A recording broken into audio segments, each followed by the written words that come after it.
Hello बच्चों, आज हम आपके सामने जो लेके आए हैं टॉपिक वो है बुद्धि मापन यानी कि इंटेलिजेंस मेजरमेंट। बुद्धि मापन का सर्वप्रथम मनोवैज्ञानिक प्रयास अल्फ्रेड बिने के द्वारा किया गया। किसके द्वारा किया गया?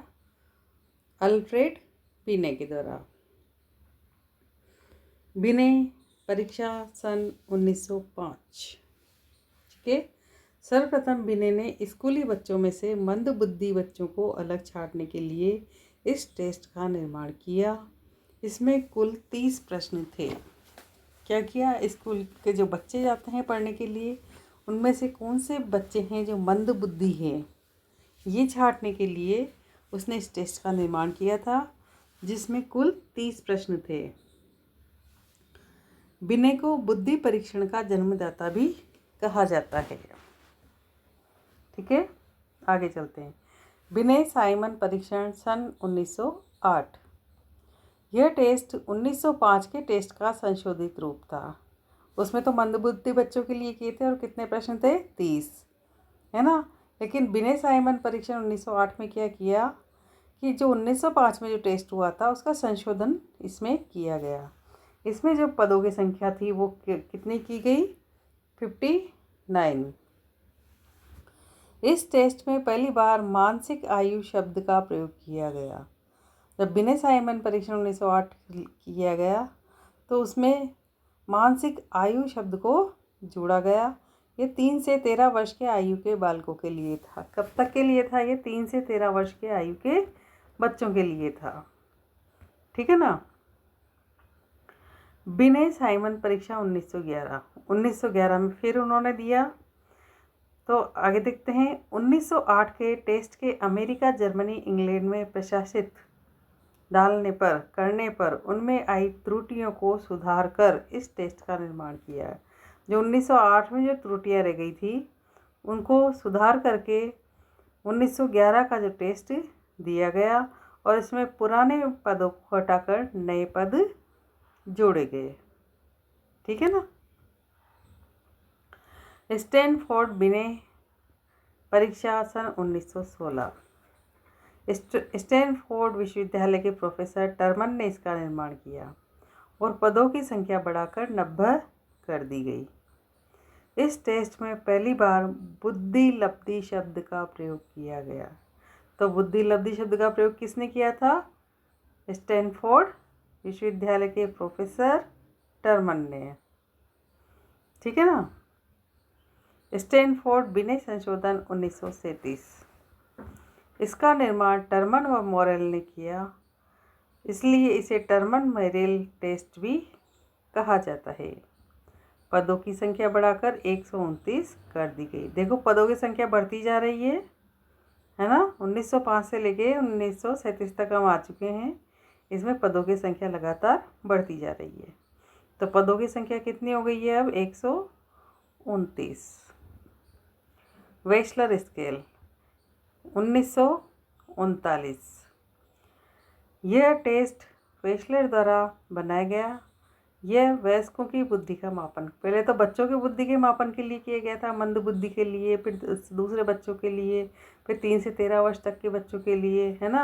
अब किसके लिए हो रहा है? ये वयस्कों के लिए हो रहा है। और किसने किया? वेशलर ने वेशलर स्केल दिया, है ना, 1939 में। ये वयस्कों की बुद्धि का मापन करता था। आगे चलते हैं। Draw a man taste good enough ने दिया। प्रोग्रेसिव मैट्रिसेज बुद्धि परीक्षण रवेन ने दिया। पास एलार्म टेस्ट अलेक्जेंडर ने दिया। फॉर्म बोर्ड बुद्धि परीक्षण सेगुइन ने दिया।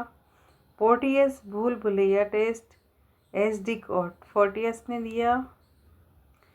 और आर्मी अल्फ़ा टेस्ट ये था जो शिक्षकों के लिए था, और आर्मी बीटा टेस्ट था अशिक्षितों के लिए था।